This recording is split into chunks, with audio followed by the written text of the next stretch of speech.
Notes, right, in the email, and heads up.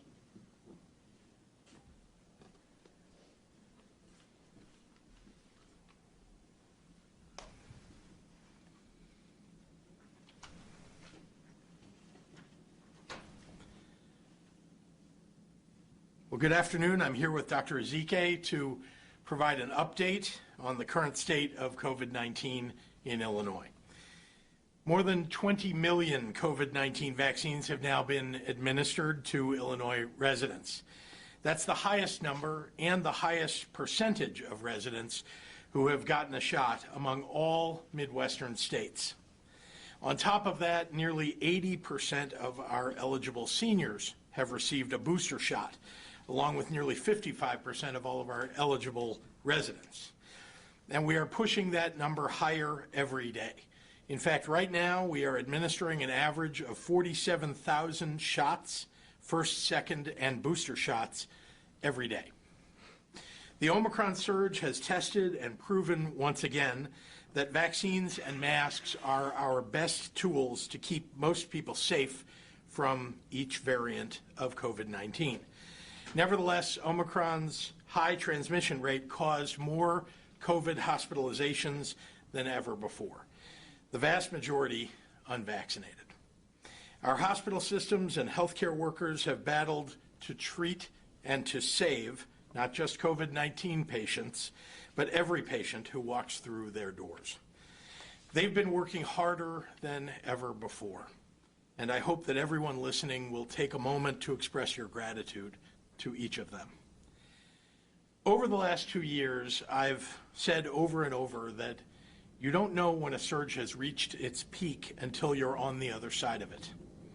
Today is our 7th day since we saw peak hospitalizations of 7,380 reported on January 13th.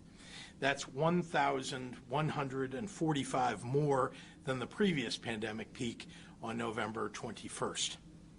Since then, our single-day number of COVID patients in the hospital has fallen by over 870 patients. That's a decline of 11.8% since January 13th to 6,507 today. Over the same period, ICU and ventilator usage has started to decline, a welcome change after precipitous increases over the prior 7 weeks. I want to be clear. I am cautiously optimistic about this decline, but there are an awful lot of people still battling for their lives in hospitals across Illinois.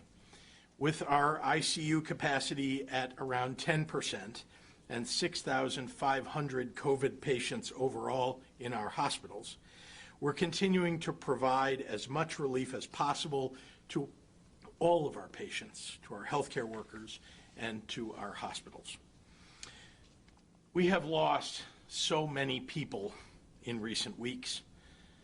Since the beginning of January alone, over 1,500 of our state's residents died from the virus.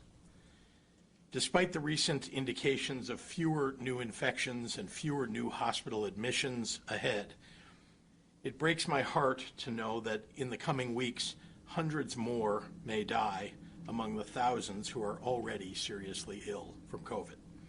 Again, the vast majority of those are among the unvaccinated. That said, our declining hospitalizations rates are a hopeful sign that vaccinations, boosters, and masks are working. It's a sign to press on, to persevere, to keep going, so we will do that. Yesterday, we announced that more than 24 additional nurses, paramedics, and specialists were being deployed to Ingalls Memorial Hospital in Harvey, provided through the Federal Emergency Management Agency. That's on top of the previously announced federal deployment of healthcare staff to Rockford's Javon Bay Hospital. And of course, we have 1,870 surge staff and strike teams working now across Illinois, with hundreds more on the way. We are still very much in a period of immense strain for our healthcare systems, so we must do all that we can to keep our healthcare workers and institutions operating and available to all who may need medical assistance. You can help too. As I mentioned, the vast majority of Illinois COVID-19 hospitalizations are occurring among the unvaccinated. The most important thing that you can do right now is to wear a mask indoors when you're with others, to get vaccinated, and to get boosted. Some people who have heard this message before think that unvaccinated people have already made up their minds not to get vaccinated, so trying to convince them just won't work. Well, that's just not true. In the first 2 weeks of 2022, 14,000 new people have gotten their first vaccine dose every single day in Illinois. That's around 100,000 newly vaccinated people, about the population of Peoria, every week. People are still listening, and many who have remained on the fence for a while now are choosing now to get protected and to protect their children. So if you know someone who hasn't yet been vaccinated, approach them with compassion, with facts, and most of all, with your own reasons for getting vaccinated. You just might be the person that helps them decide that they should get protected. Thank you, and now I want to turn it over to our Director of the Department of Public Health, Dr. Zika. Doctor.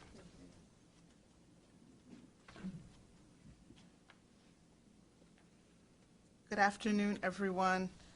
Please don't be mad. I just want to wish sincerest birthday wishes to an incredible boss and leader, Governor Pritzker. Happy birthday. As the governor said, I am cautiously optimistic in reporting the decreasing trends in the number of cases, in the number of emergency department visits, as well as the number of hospitalizations over the past week.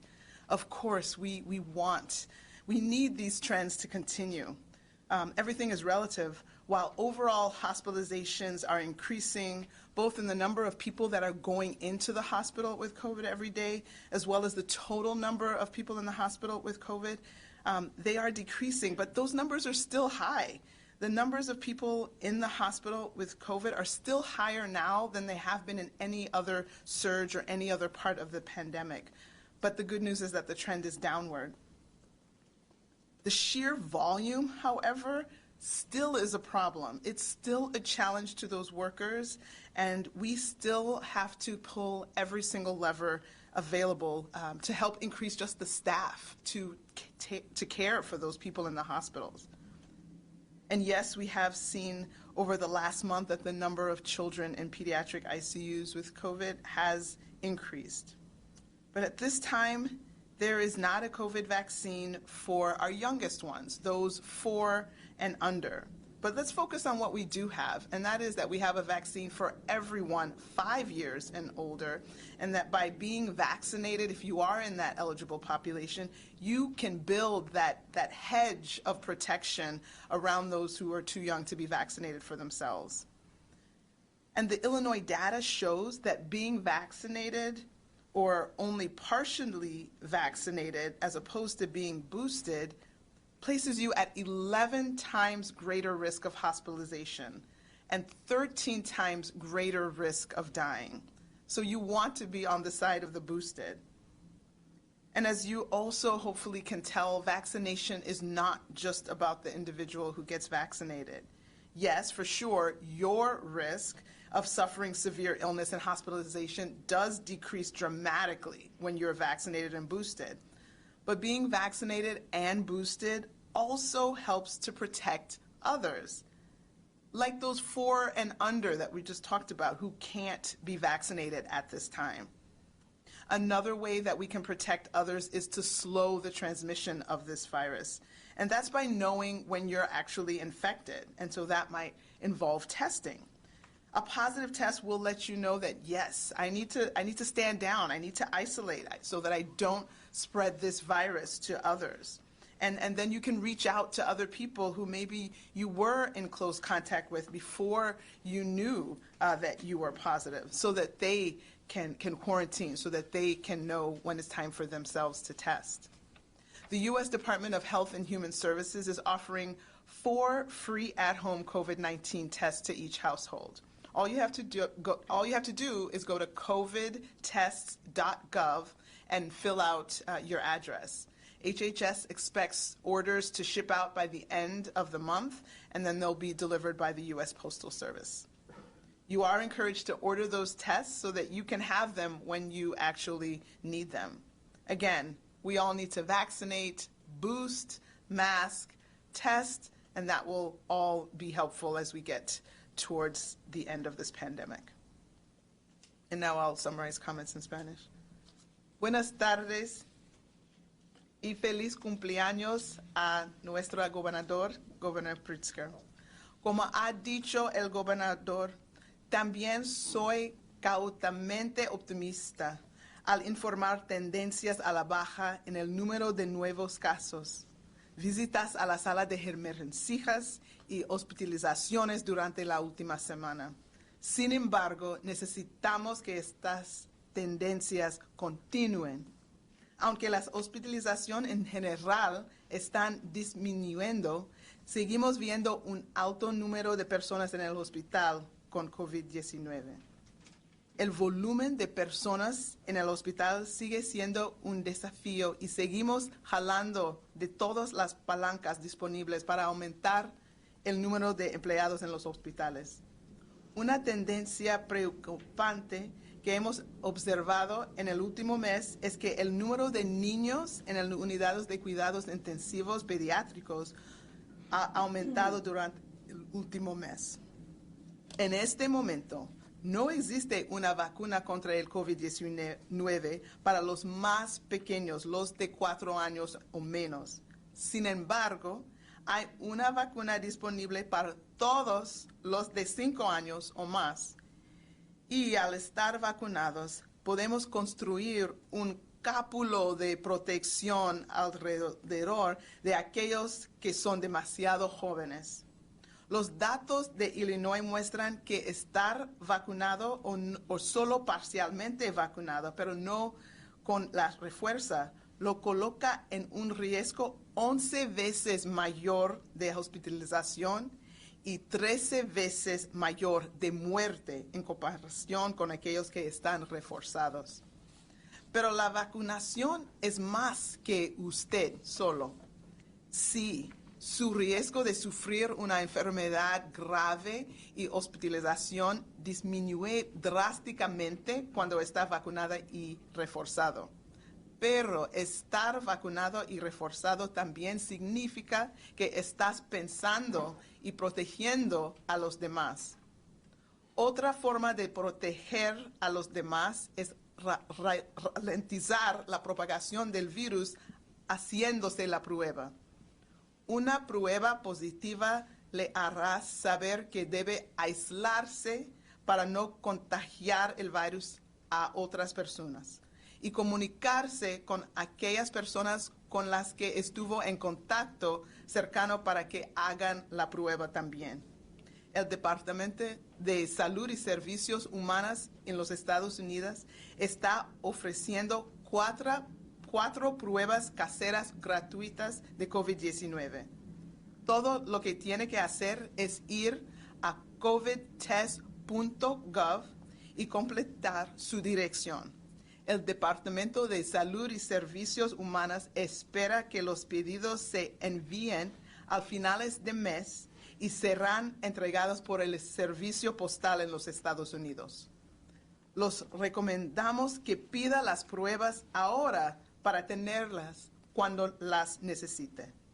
La vacunación, el refuerzo, las máscaras y las pruebas ayudarán a poner fin a esta pandemia. Muchas gracias para su apoyo. And with that, I will turn it over to Governor Pritzker. Thank you, Dr. Zika. Happy to take questions. Craig? Governor, happy birthday, by the way. Thank you. So I did want to ask you, and maybe this is also for you and Dr. Zika. We're hearing from Dr. Arwady today that in Chicago, she says we have now passed the Omicron peak, urging caution. But I'm not hearing that from either of you. You do not believe we have passed the peak here in Illinois, or have we? No, I think what I said was that we've been 7 days since the peak. And it's always looking backward, just as Dr. Arwady sort of indicated in her remarks, that you can tell there was a peak and that you are falling from that peak.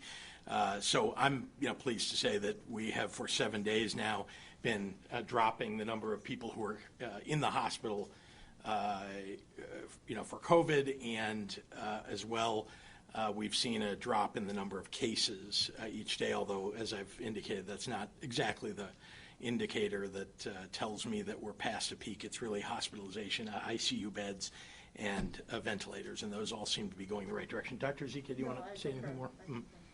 Yeah. Governor Pritzker? Yeah. Got one from Block Club Chicago, Kelly Bauer, and three from myself. She asked, will the state do anything to keep Center for COVID Control sites closed or to review its testing practices in light of recent reports and the Minnesota Attorney General Office's lawsuit? Does the state have concerns that it was getting accurate results from the company's lab? I mean, yes, deep concern, and of course the Attorney General is on it. The federal government, as you know, has been on this case as well. It's something that I expressed from the podium several weeks ago, the concern about what Block Club has reported, which is that there are, fly-by-night testing operations, and we need to make sure that we're keeping those away from people who are looking for legitimate tests, and if we can close them down, we will.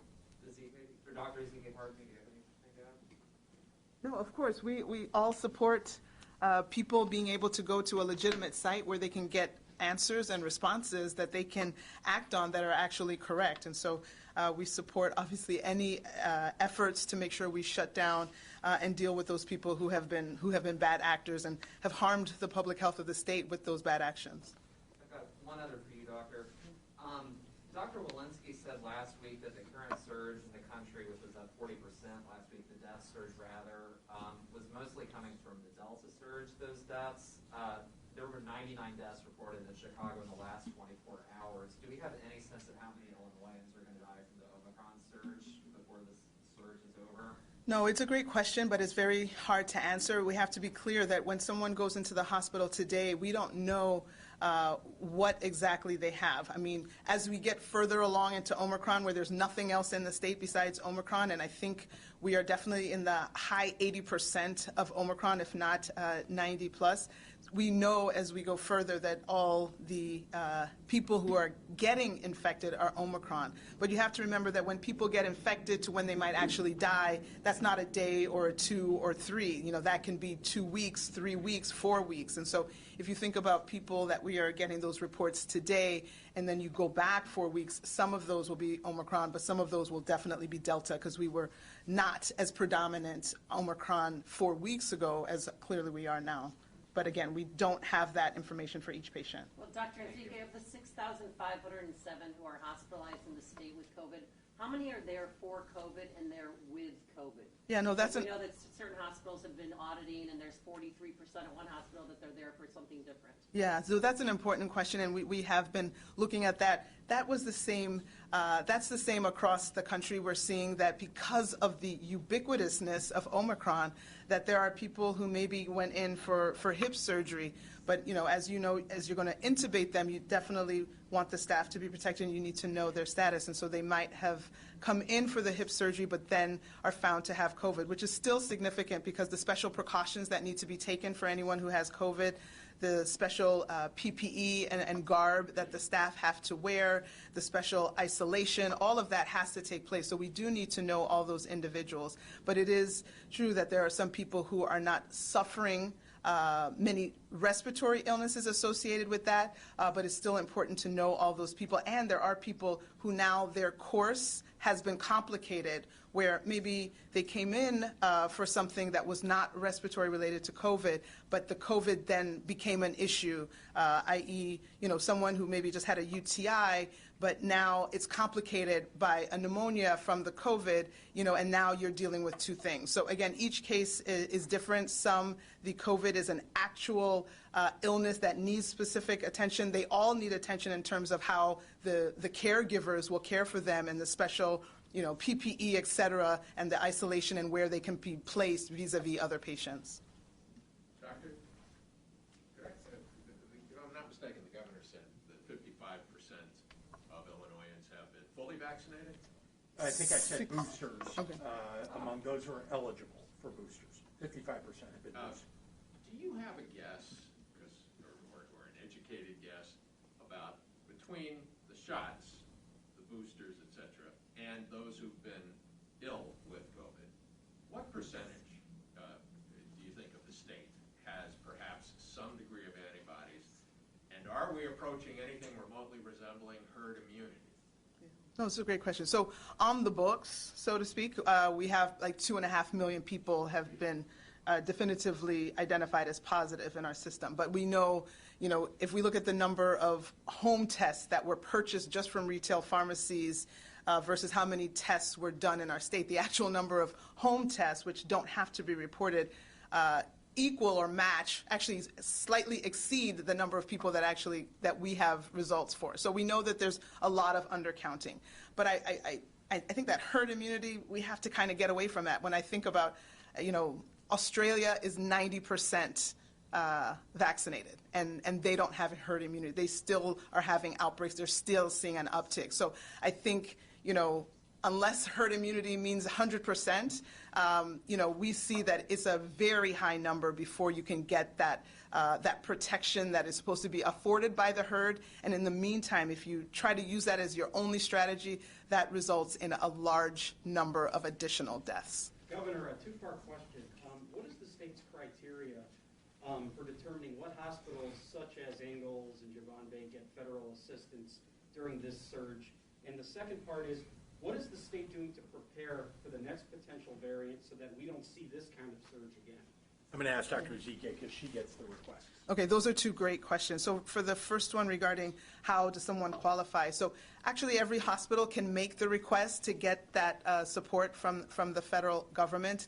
Of course, the things that because some people get turned down, some people get accepted, the things that are critical are to show, the severe need, to show the severe staffing shortage, and to show that the hospital themselves have pulled every lever on their own, that they have suspended, unfortunately in many cases, have suspended non-emergent surgeries or, temporarily suspended them to the extent that they can, that they have used their contingency plans, their contingency standards to try to accommodate the staffing shortage. And then after they've, basically pulled on all these levers and say, we really need help, then there's still an assessment that is done by the feds, and then they can decide yay or nay in terms of if they will provide that support. The second question was... It was about, what's the state doing to prepare for the next potential variant, right, so that we don't see the kind of surge that we have seen with Omicron again? Yeah, so I think the state is going to continue to do its part and has done its part in terms of preparation for the next. We have a surveillance system in place. We have genomic sequencing to look and see if we can see new sequences that are not relatable to any of the previous variants, so that we can report out to our neighbors and to the feds to say, hey, there might be something suspicious with this one.